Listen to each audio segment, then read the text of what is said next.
transitioning into women's football, random, it just came about. Like, I've loved football my whole life. And when I moved here from California when I was 21, I fell out of love with football because I felt the pressure more than I had kind of felt it before, because it was put in my face a lot.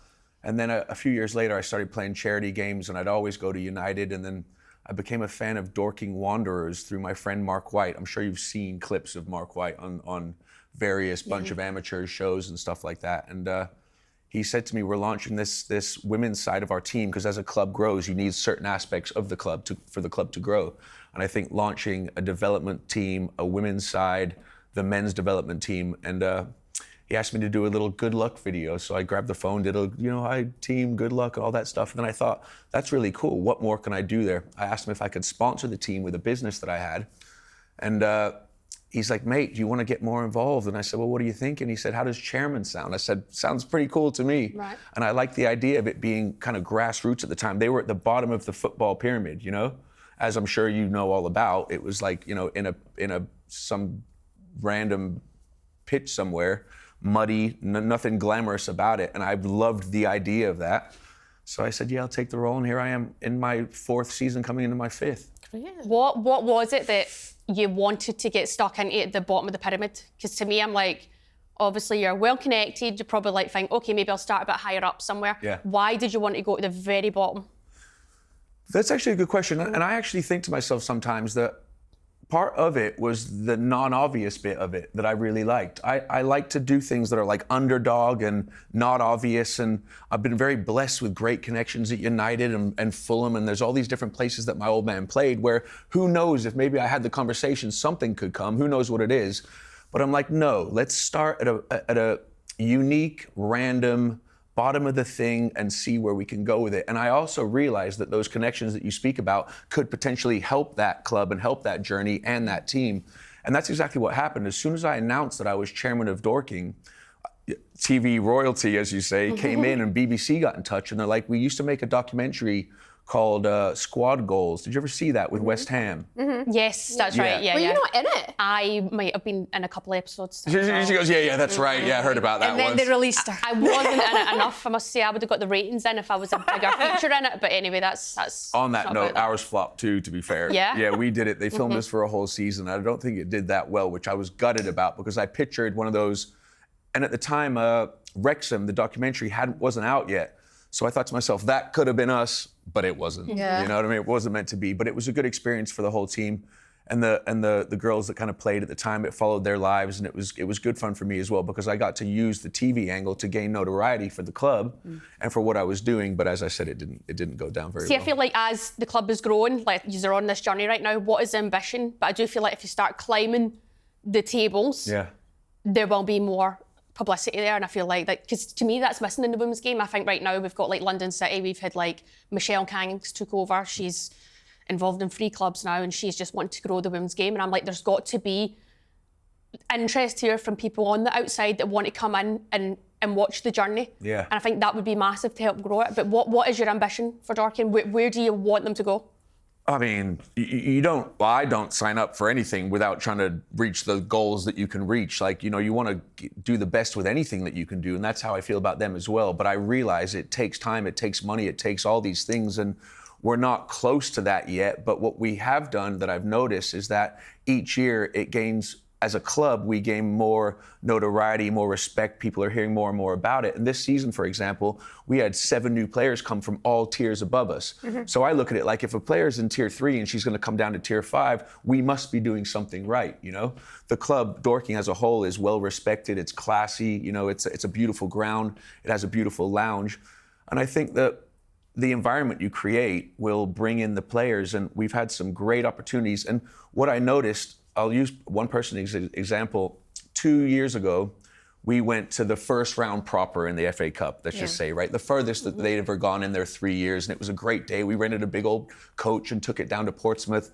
And I'm going, this is our moment. We lost like 11-0, right? But in that game, there was a player who was their lead goal scorer. Her name was Sherelle Cassell, used to play for Ireland as well. I remember her name, yep. Yeah, Sherelle, an incredible girl. After the game, she sent me a message. She said, thanks for, and I feel silly doing it because it's only a small part that I'm playing here, but thanks for making a small difference in the women's game, right? Great. And I said, thank you, that's really lovely. How do you feel about coming to play for us, right? I didn't do it like that because there's rules and regulations here. Of course. Yeah, so Just get in our DMs, Calum, it's fine. I sent a 7-day approach. Everything was fine. Everything was all good. But anyway, she came and signed for us. And it was things like that where someone sees the vision, believes the vision, understands the process and what you're going through and where you want to go. So she joined us. And it's a moment like that in the club where then you get someone from, a team 2 tiers above who says, well, there must be something going on there that looks good and feels right, good energy, all that stuff. So now we just keep getting better and better and better, and more players keep coming in.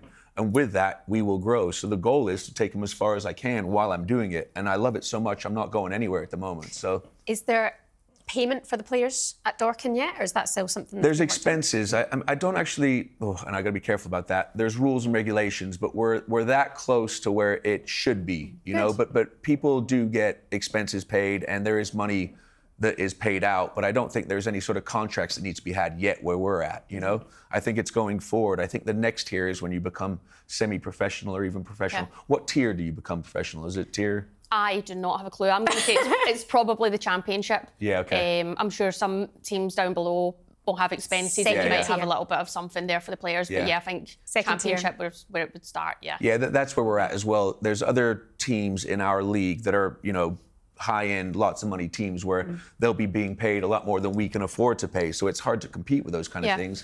So I know the league actually, just below the Championship, they've got a few teams that are in a bit more. They call it full-time. They might train in the evenings here or there, but some of the players would be on salaries now. So I think it depends on the club and the ambition of the club and where they want to go. Yeah. I look at it like if this is their lives. They all hang out. You would know perfectly. They all hang out outside of football, inside of football. Train Tuesday, train Thursday, games Sunday. The whole thing, which I know is what you do as a footballer, but you got to respect their time and effort. So I think they should be seeing something back without a doubt, even at this level. Yeah, absolutely. And that's the thing that you mentioned as well. It's like they have their jobs to hold down. Yeah. Some of them are parents in there as well. Yeah. But they're doing it because they love it. Yeah. And fingers crossed Dorking can get to that level. And it's funny that you mentioned, say, even Wrexham and what you were saying about bringing in personalities. I think it is something that we should embrace more, because look at what Rob and Ryan, like we're besties, have done for Wrexham, and even Brady to Birmingham. Snoop Dogg apparently is keen on putting a bit of money into Celtic,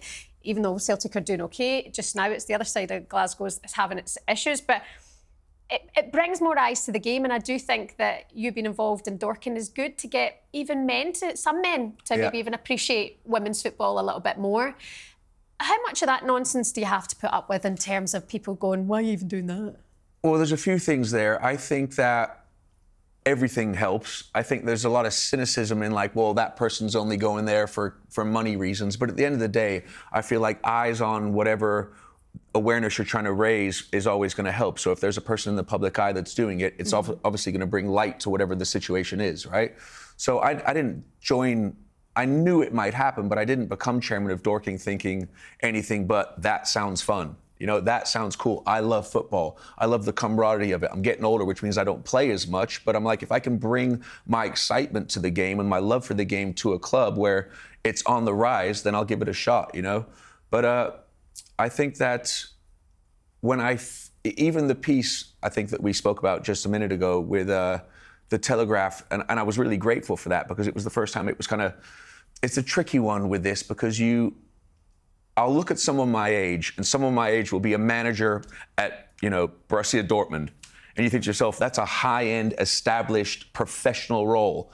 And then I'm talking about my Dorking team, but then I go, no, it still deserves the same respect as that. Why not? You know what I mean? These are people that love what they do. I love what we do. So why not treat it the same? And that's why I'm doing it, because I think to myself, and that's why I like to speak openly about it, although it might be tier 5, the girls take it serious. And if they take it serious, I'm taking it serious.